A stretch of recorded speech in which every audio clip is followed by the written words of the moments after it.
Portée par une vision novatrice et audacieuse, c'est en 1982 à Bamako que la Bank of Africa Mali voit le jour.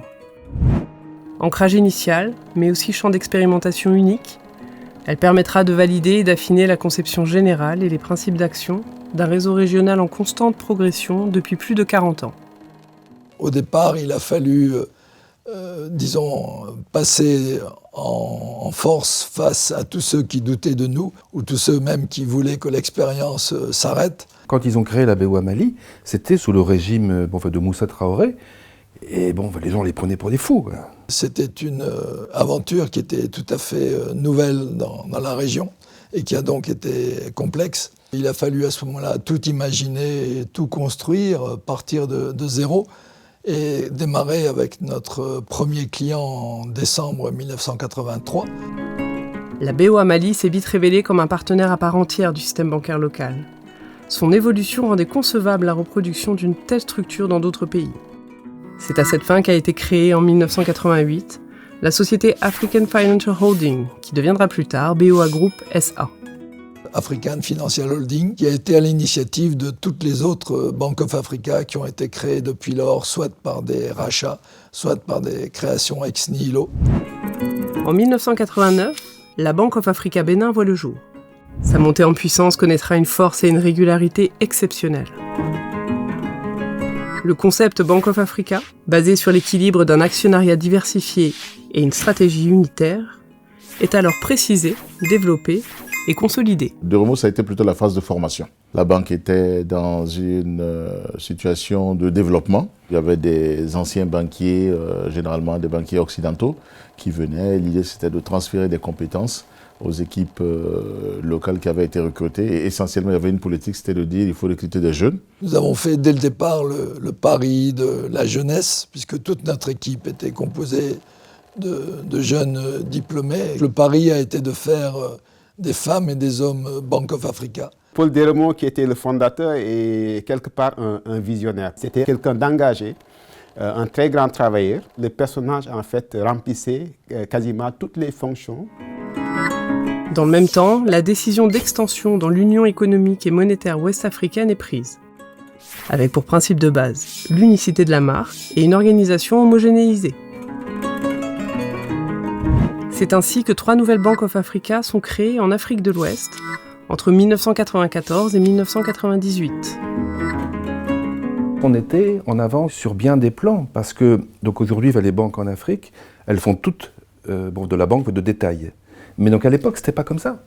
Et on a été les premiers à dire tout le monde peut avoir un compte dans les BOA. Les structures centrales du groupe qui se sont mises en place progressivement à partir de 1996. En assurant leur mission d'organisation et de contrôle, les structures centrales joueront un rôle majeur dans le développement du groupe Bank of Africa. J'étais le premier cadre africain à rejoindre les structures centrales. À l'époque, il y avait moins de 10 personnes dans ce qui est aujourd'hui les structures centrales, avec peut-être 3 cadres. Il fallait tout faire. J'avais l'impression de participer à une entreprise africaine, donc une aventure entrepreneuriale africaine qui fonctionne. Il n'y en avait pas tant que ça, en tout cas, à l'époque. Et ça nous rendait tous très fiers. À partir de 1999, une volonté de diversification du groupe, motivée par des objectifs de croissance, émerge. Cette diversification permettra de faire évoluer des activités de banque commerciale pure vers une gamme complète de produits et de services financiers. Elle permettra également au groupe Bank of Africa de s'étendre à d'autres régions d'Afrique subsaharienne, y compris Madagascar et des pays anglophones. Bank of Africa, being a Pan-African bank, as depicted by its name, needed to have a geographical presence that cuts across the continent. Most of the banks in West Africa have one monetary zone. It's easier because it's one regulator, one set of rules. But in the Anglophone banks, it's more complex. Also in those countries, in the Anglophone countries, their currency is floating. Après 25 ans d'existence, le groupe Bank of Africa s'impose comme un véritable réseau de banques panafricaines. La marque Bank of Africa jouit d'une notoriété appréciable dans les milieux financiers et bancaires du continent.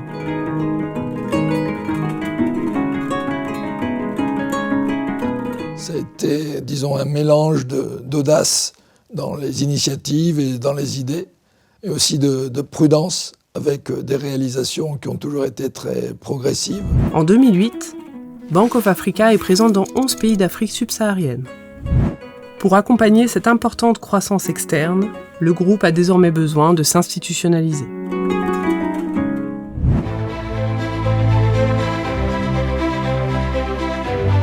Dès la fin de l'année 2005, le groupe Bank of Africa cherche un partenaire pour obtenir les moyens financiers nécessaires à son développement.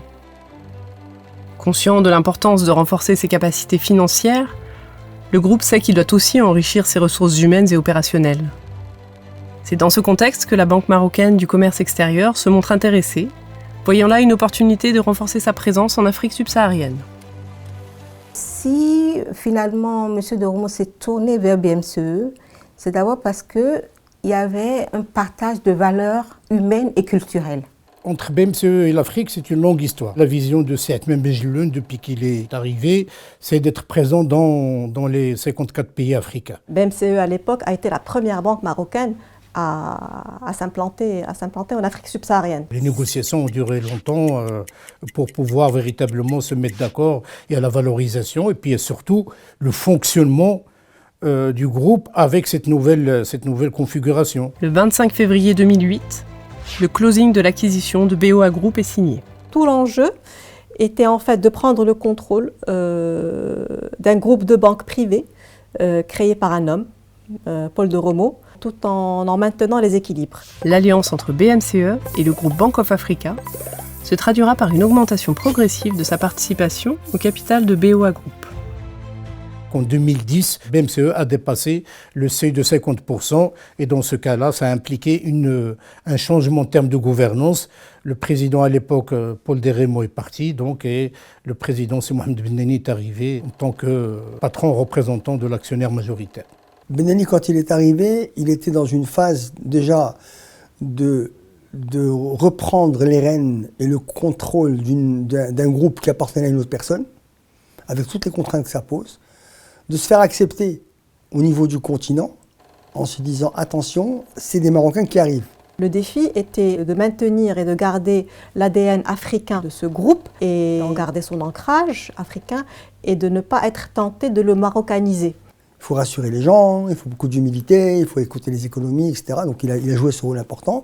Il a joué aussi le rôle de faire du shopping pour aller acheter des banques à l'extérieur de là où il était. Fort de l'apport financier de son nouvel actionnaire marocain, le groupe Bank of Africa poursuit son développement géographique. Afin d'accompagner cette croissance et de gérer des contraintes réglementaires en constante mutation, une meilleure organisation du groupe est progressivement mise en place. Mohamed Bennani, il nous a en quelque sorte institutionnalisés. Il a créé des services ou des départements qui n'existaient pas. Il a mis en place donc un fonctionnement qui n'existait que par le patron, tout en haut. Il a reposé sur une structure qui n'était pas viable. Le niveau de centralisation était un peu excessif, donc il fallait peut-être rentrer dans une phase où on responsabilisait un management intermédiaire. Et restructurer ça, redescendre la responsabilité plus bas, se dégager des choses, transférer le savoir en bas, etc. On était dans la phase de développement. Et là, il fallait encore un peu plus de moyens humains, ce qu'on n'avait pas par rapport à d'autres institutions. Il y a eu plusieurs Marocains qui sont arrivés, cadres détachés de BMCE. Dès son arrivée, la nouvelle équipe dirigeante met en place une stratégie de banque universelle. De nouvelles pratiques commerciales et managériales sont mises en place pour aligner les équipes sur un modèle de groupe centré sur la bancarisation. BMCE a agi en tant que banquier industriel et a fait profiter BOA de son expertise en tant que banque leader sur son marché. Elle l'a fait également profiter de toutes les success stories qu'elle a pu elle-même réaliser au Maroc. BMCE n'est pas arrivé dans le groupe BOA juste pour une spéculation, pour un investissement, je dirais, on cherche la rentabilité, non. C'était véritablement pour asseoir un projet industriel basé sur le principe d'une banque grand public destinée à financer l'économie réelle, gérer l'épargne des populations et financer les États, les particuliers et les entreprises, quelle que soit leur taille, notamment les PME. D'un point de vue stratégique, la BMCE a apporté à sa filiale les fonds propres nécessaires pour financer aussi bien sa croissance organique que sa croissance externe. Au final, avec l'entrée de BMCE, BOA a indéniablement gagné une dimension institutionnelle.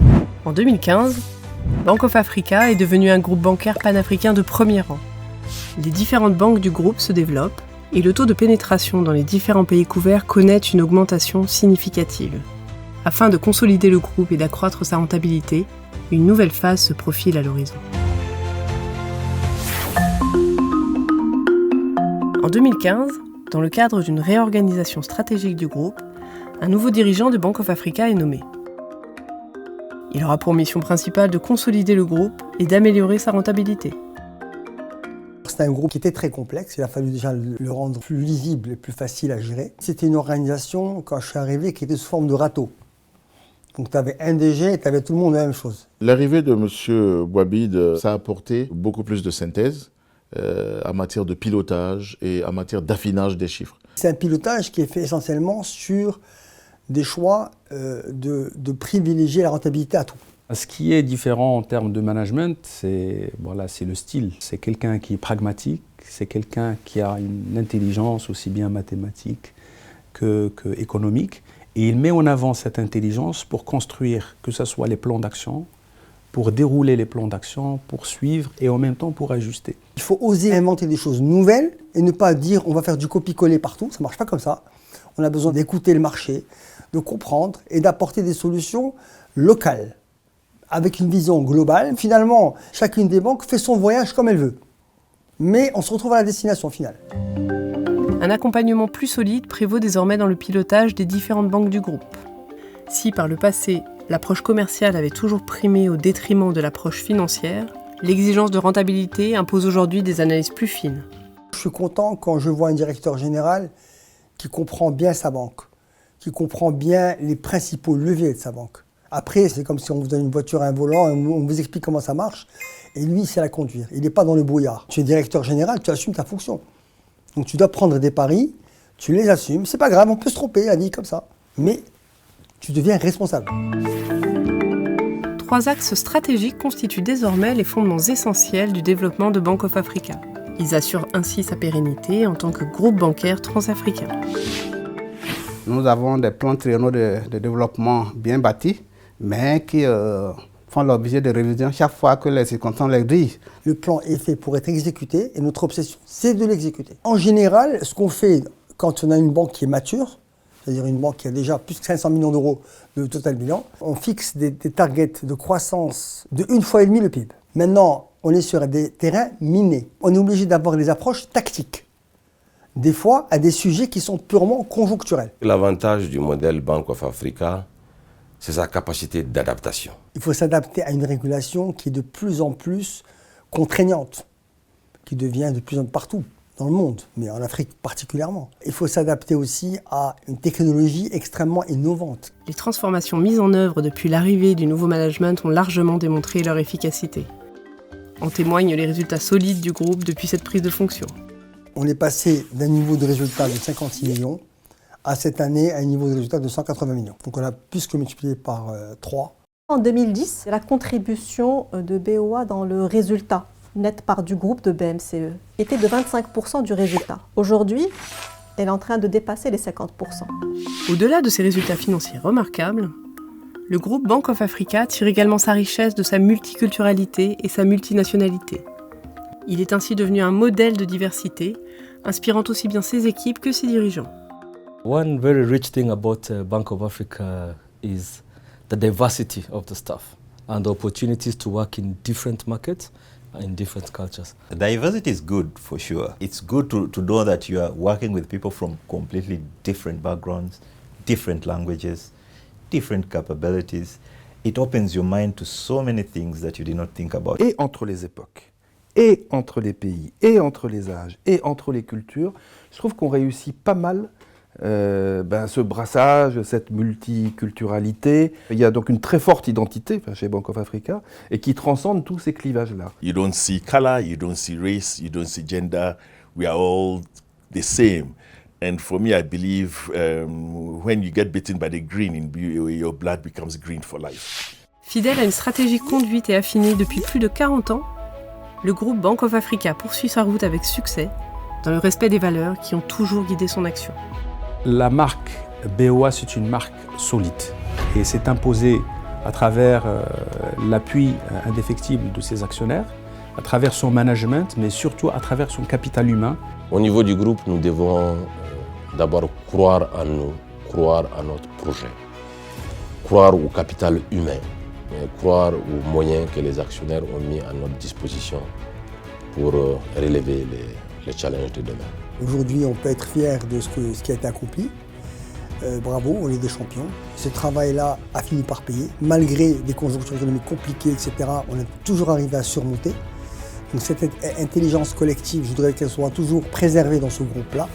Et maintenant, on devrait commencer à réfléchir un peu, à s'occuper un peu plus de notre continent en l'aidant à s'industrialiser.